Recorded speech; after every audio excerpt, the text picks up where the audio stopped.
الحمد لله رب العالمين الرحمن الرحيم مالك يوم الدين إياك نعبد وإياك نستعين اهدنا الصراط المستقيم صراط الذين أنعمت عليهم غير المغضوب عليهم ولا الضالين.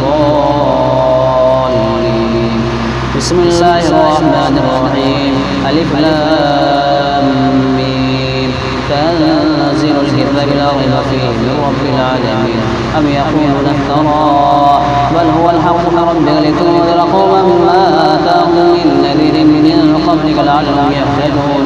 الله الذي خلق السماوات والأرض وما بينهما في 6 أيام ثم استوى على العرش ما لكم من دونه من ولي ولا شفيع أفلا تذكرون.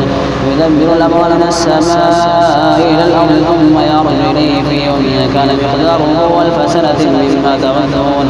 ذلك عالم الغيب والشهادة العزيز الرحيم الذي أحسن كل شيء خلقه وبدأ خلق الإنسان من طين ثم جعل نسله من سلالة من ماء مهين ثم سواه ونفخ فيه من روحه وجعل لكم السمع والأبصار والأفئدة قليلا ما تشكرون.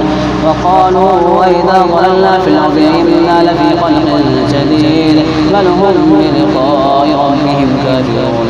قل يتوفاكم ملك الموت الذي وكل بكم ثم إلى ربكم ترجعون. ولو ترى إذ المجرمون ناكسوا رؤوسهم عند ربهم ربنا أبصرنا وسمعنا فرجعنا نعمل صالحا إنا مؤمنون. ولو شئنا لآتينا كل نفس هداها ولكن حق القول مني لأملأن جهنم من الجنة والناس أجمعين. فذوقوا بما نسيتم لقاء يومكم هذا إنا نسيناكم وذوقوا عذاب الخلد بما كنتم تعملون.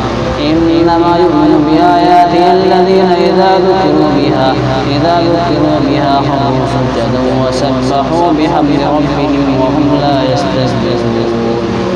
الله أكبر الله أكبر.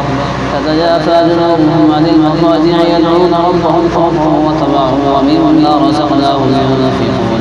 فلا تعلم نفس ما أخفي لهم من قرة أعين جزاء بما كانوا يعملون. أفمن كان مؤمنا كمن كان فاسقا لا يستوون. أما الذين آمنوا وعملوا الصالحات فلهم جنات المأوى نزلا بما كانوا يعملون. وأما الذين فسقوا فمأواهم النار كلما أرادوا أن يخرجوا منها وعظوا فيها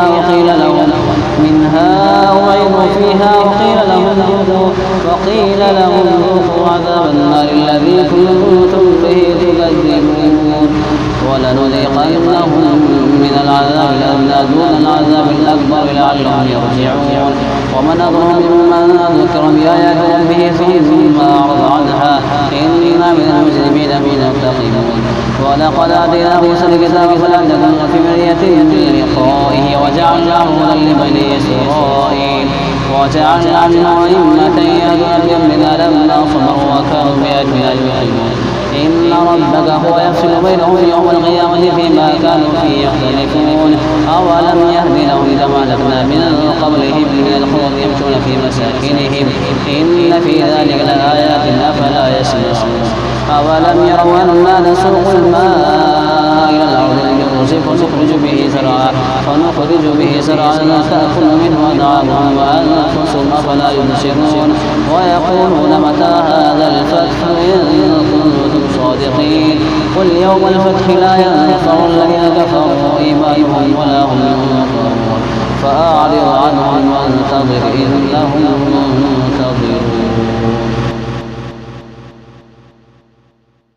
تبارك الذي نزل الفرقان على عبده ليكون للعالمين نذيرا.